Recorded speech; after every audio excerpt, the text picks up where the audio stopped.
Imagine a world teetering on the edge of war, where every second counts. But inside America's busiest shipyards, a shocking secret was costing millions of precious man-hours. Meet the 11-a-day welder who saw the madness and had the answer no one wanted to hear. The year is 1941, March to be exact. America isn't officially at war yet, but the thunder of conflict rumbles across the Atlantic, and the Pacific holds its breath.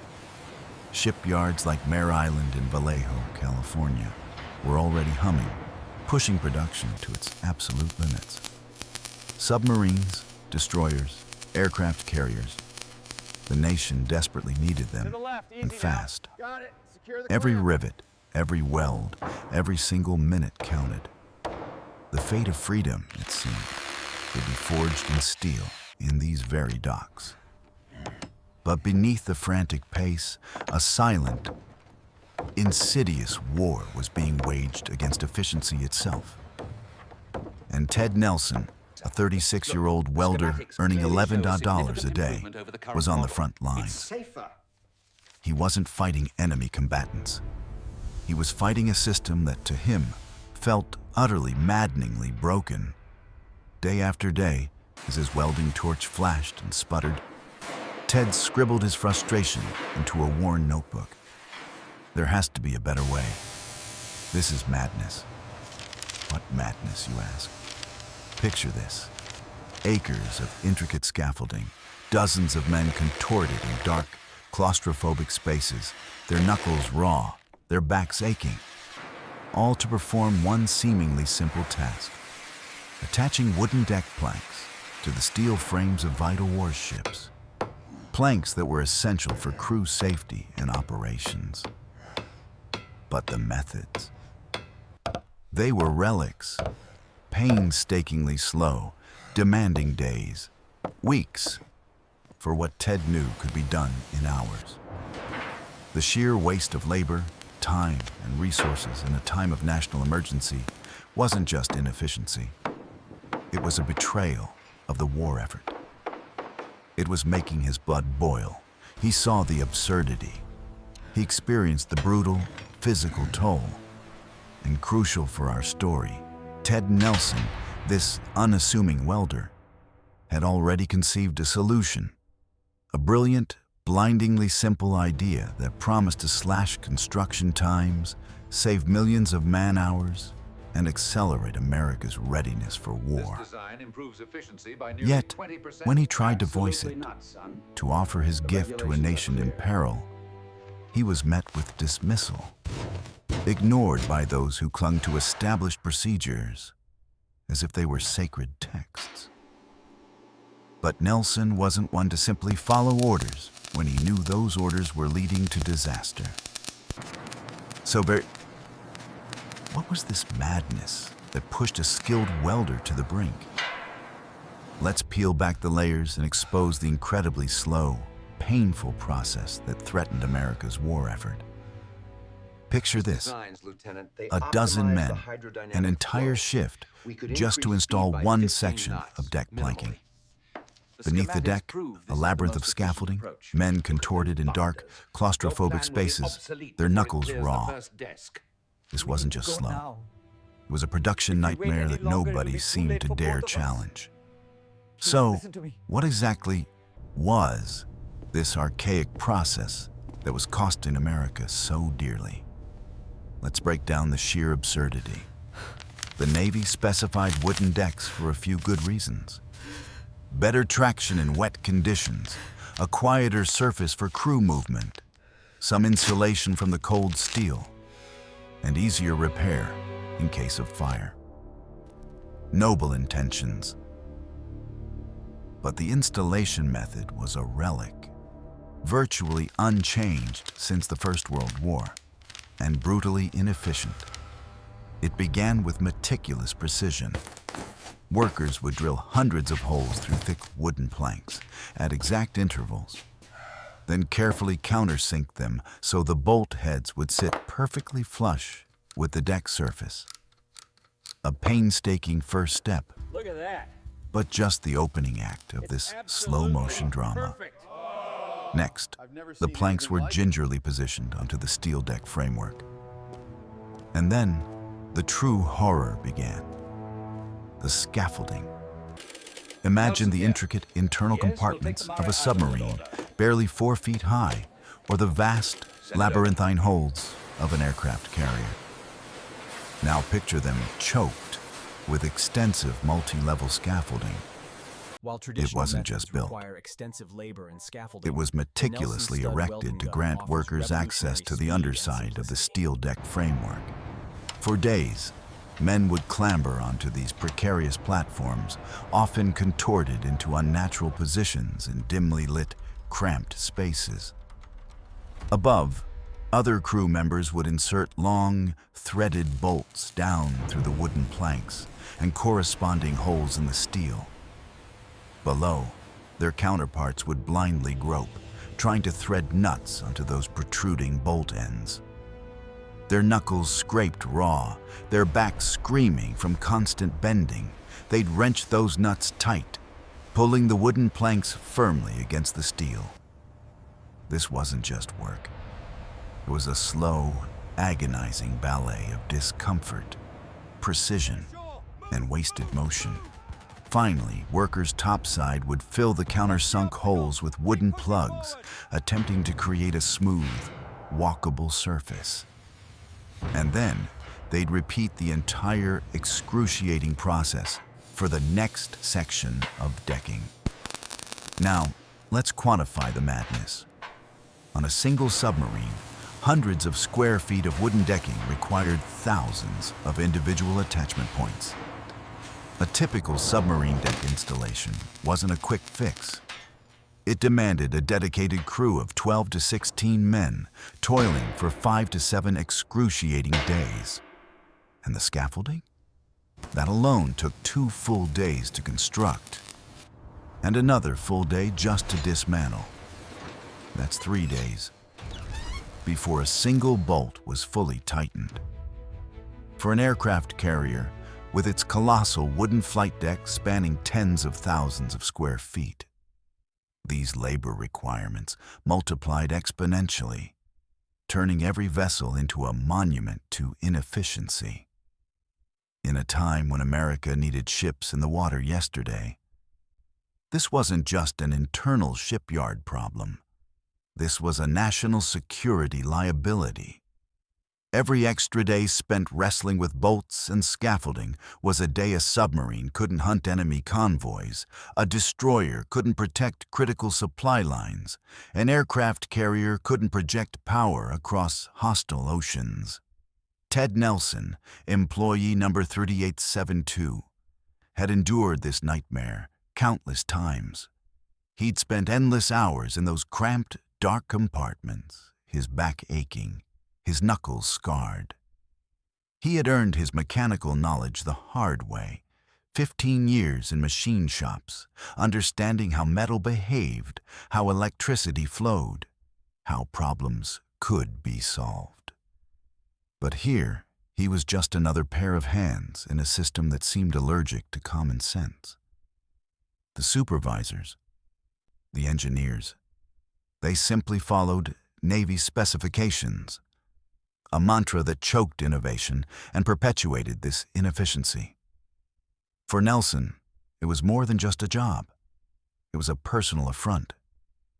He saw the coming storm, the desperate need for speed, and yet the very heart of America's shipbuilding was clogged with this ancient, agonizingly slow ritual.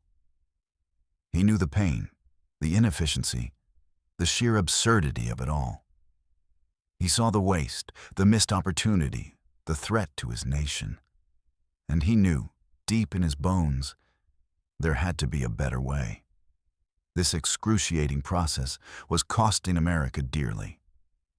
But while supervisors clung to established procedures, Ted Nelson, having endured this nightmare countless times, had a blindingly simple idea brewing. An idea so revolutionary, it seemed almost too good to be true. Or was it? He saw it. The solution was so obvious, He almost laughed. Weld a stud directly to the steel, from above. No scaffolding, no cramped spaces. A game changer. But when he presented his brilliant idea to his Navy supervisors, he was met not with excitement, but with 3 words every innovator dreads. Follow established procedures. Nelson's mind, honed by 15 years in machine shops, had been churning for months. The problem of deck planking, the thousands of bolt attachments, the back-breaking work beneath the deck, it had become an obsession. He'd seen stud welding before, but only for flat, horizontal surfaces. The loose flux powder, crucial for the weld, simply wouldn't stay on vertical or overhead steel. This was the puzzle that had stumped engineers for 2 decades. Nelson's breakthrough was elegantly simple. Encase the flux in a small ceramic cap attached directly to the stud. The cap would hold the flux in place, regardless of position, then vaporize during the split-second weld. From above, one worker could now weld a threaded stud to the steel framework in less than a second. No holes drilled, no bolts inserted from the top, no nuts threaded from the bottom. No more labyrinthine scaffolding, no more men contorted in claustrophobic submarine compartments, their knuckles raw. This wasn't just an improvement. It was a revolution. Imagine the sheer arrogance, the frustration of seeing such an obvious war-winning solution staring you in the face, only for the people in charge to be utterly blind. Full of an urgent hope, Nelson approached his supervisor, a Navy lieutenant named Morrison. With his sketches and a passionate explanation of the time and labor savings. The meeting lasted less than 5 minutes. Morrison barely glanced at the diagrams. "We have established procedures, Mr. Nelson," he stated flatly. "We follow Navy specifications. If you want to weld, stick to your current assignments." Dismissed. The message was clear. Your job is to follow orders, not to think. Undeterred, Nelson sought out the shipyard's chief welding engineer, a civilian contractor named Hartwell, hoping for a more open mind. He laid out the staggering potential, the elimination of scaffolding, the drastic reduction in man-hours, the cost savings. Hartwell, though more polite, was no less dismissive. "Son," he began, "people a lot smarter than you and me have been trying to solve this problem for 2 decades. If it was that easy, someone would have done it already. Besides, the Navy has specifications. We cannot just change procedures because a welder has an idea. You need approval from the Bureau of Ships in Washington. You need engineering studies. You need prototype testing. That takes years." Nelson's voice cracked with urgency. "We do not have years. We need submarines now." Hartwell merely shrugged. "That is not my problem, Mr. Nelson. My problem is building boats according to approved specifications. Your problem is doing the welding work you are paid to do." A sense of bitter injustice settled over Nelson. His country was on the precipice of war, desperately needing speed and efficiency. Yet the very system designed to protect it was strangling innovation at its roots. It wasn't about whether his idea worked. It was about who he was, just a welder, and the sacred, unyielding dogma of established procedures. In a final, desperate attempt, he penned a formal letter to the shipyard commander, Captain Thomas Withers, detailing his proposal, the current inefficiencies, and the estimated savings. He followed every official channel, submitted it through the proper worker suggestion process.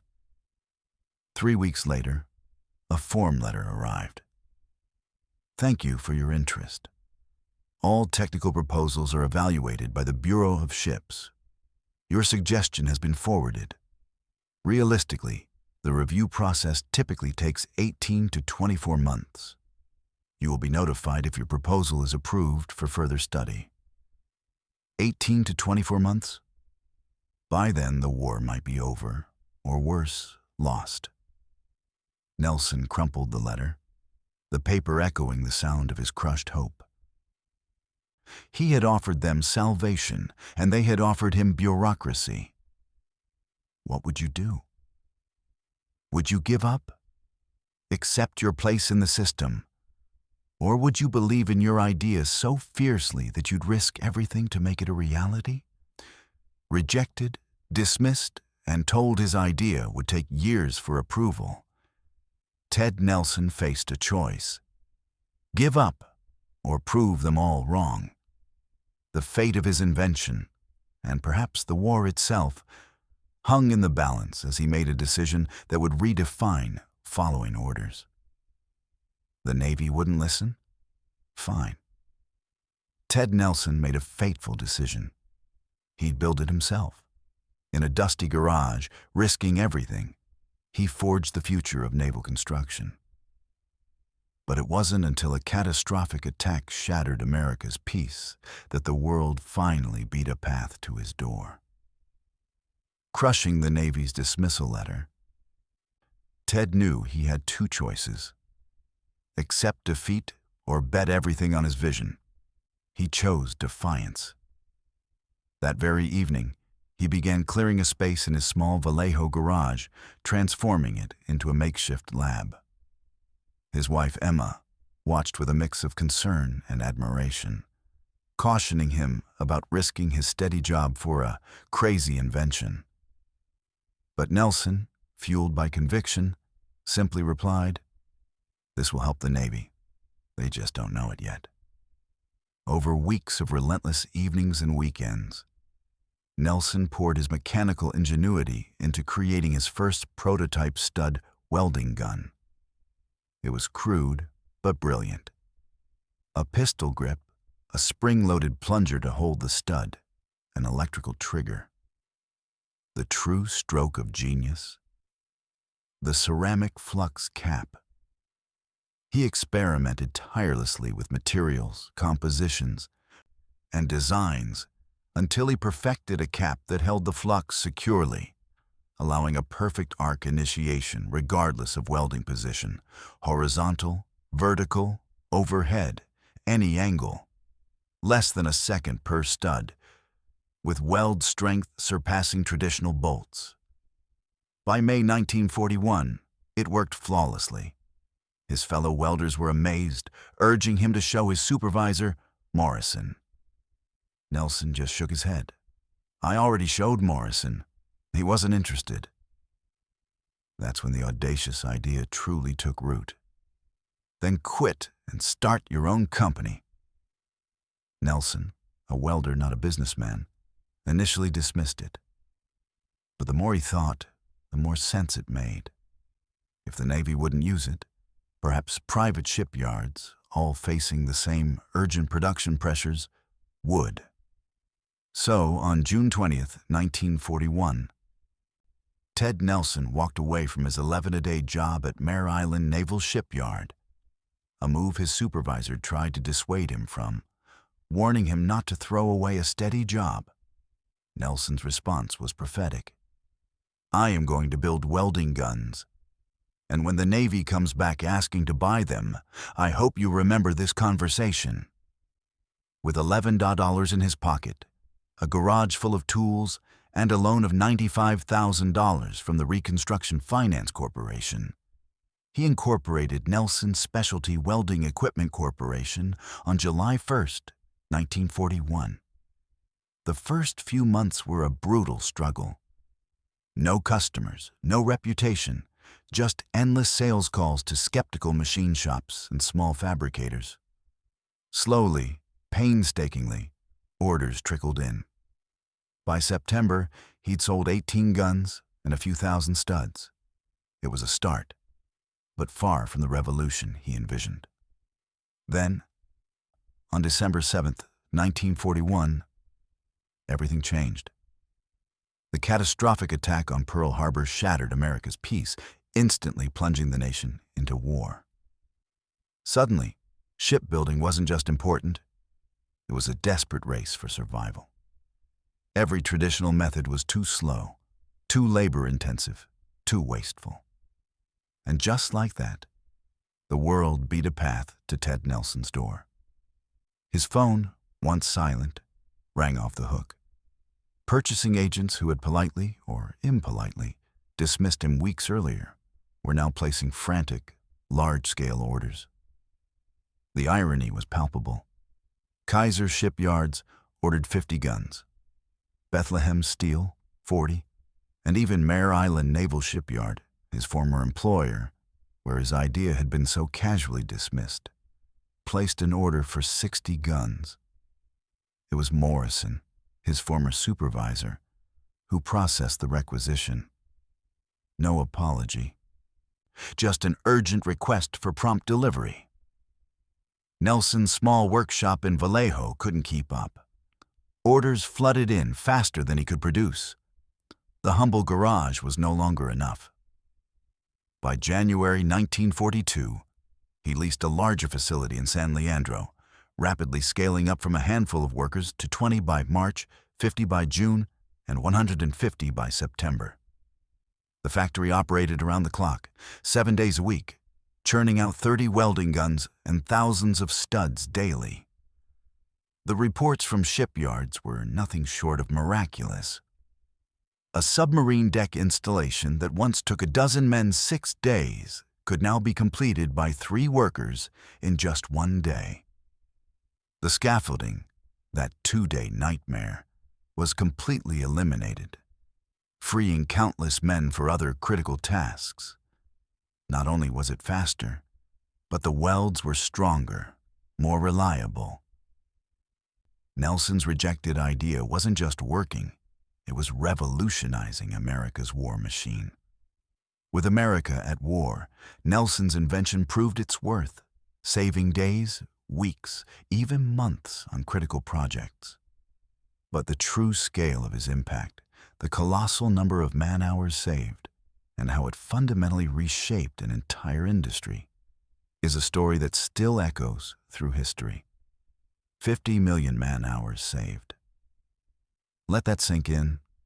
That's over 5,700 years of human labor, reclaimed for the war effort by one crazy idea from an 11-a-day welder. From enabling the launch of 4 submarines in a single day to paving the way for Wendy the welder, Ted Nelson's invention didn't just build ships faster. It helped win a war and irrevocably changed industrial history forever. But why is his name largely forgotten?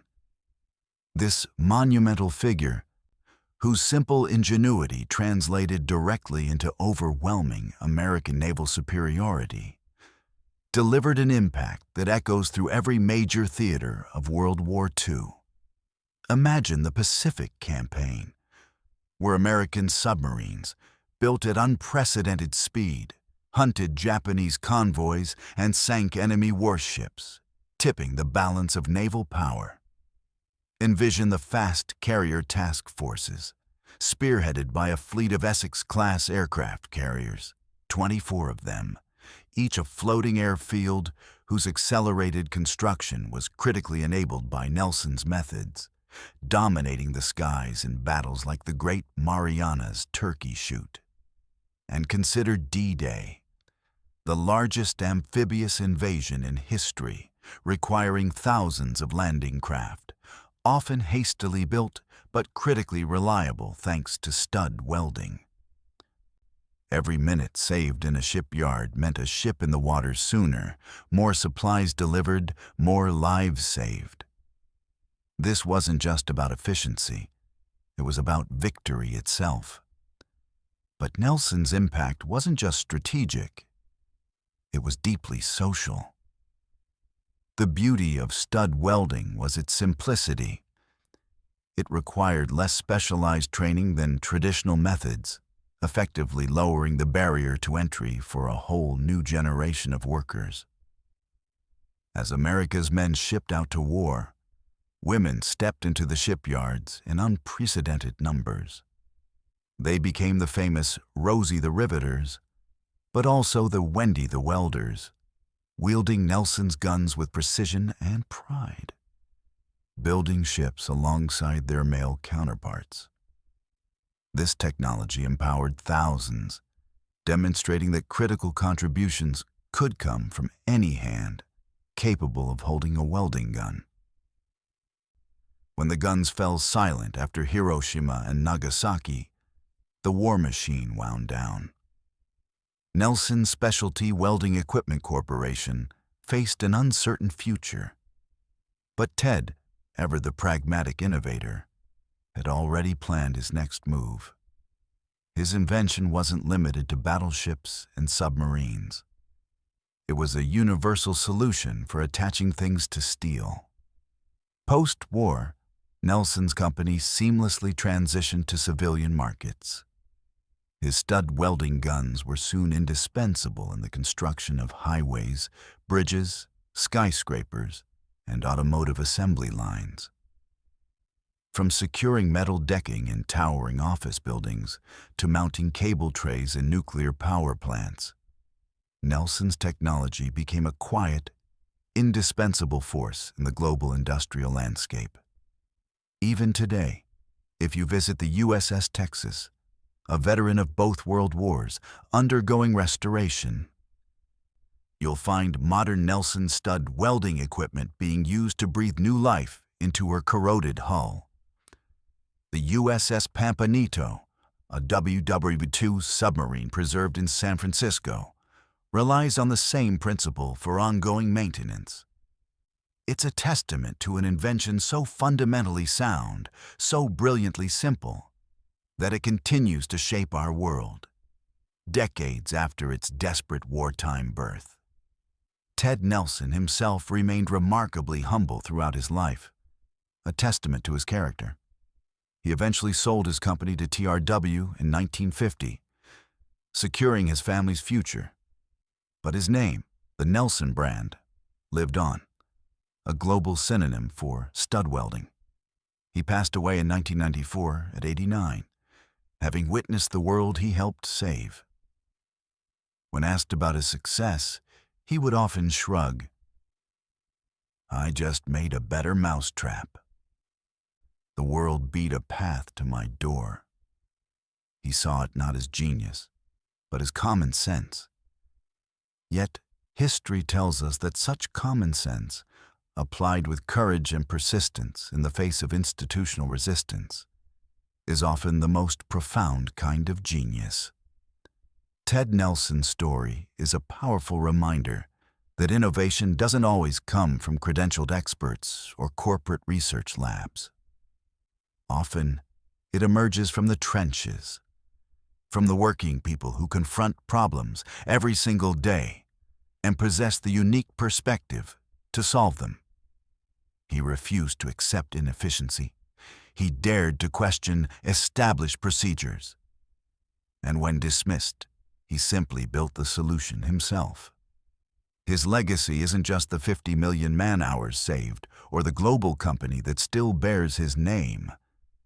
His legacy is the enduring proof that one person with a good idea and the unwavering determination to implement it can make a monumental difference. It lives on every time a welder pulls the trigger on a stud welding gun, every time a structure is built faster and stronger, every time someone looks at an inefficient process and asks, "There has to be a better way." Ted Nelson asked that question in 1941. His answer helped win a war. So, what questions are you asking today? And more importantly, when the experts tell you it can't be done, when the bureaucrats tell you to follow procedures, when the skeptics dismiss your idea, will you have the courage to prove them wrong? The history of innovation suggests that sometimes the most important thing you can do is ignore the experts trust your own observations, and build the solution you know will work, just like Ted Nelson did.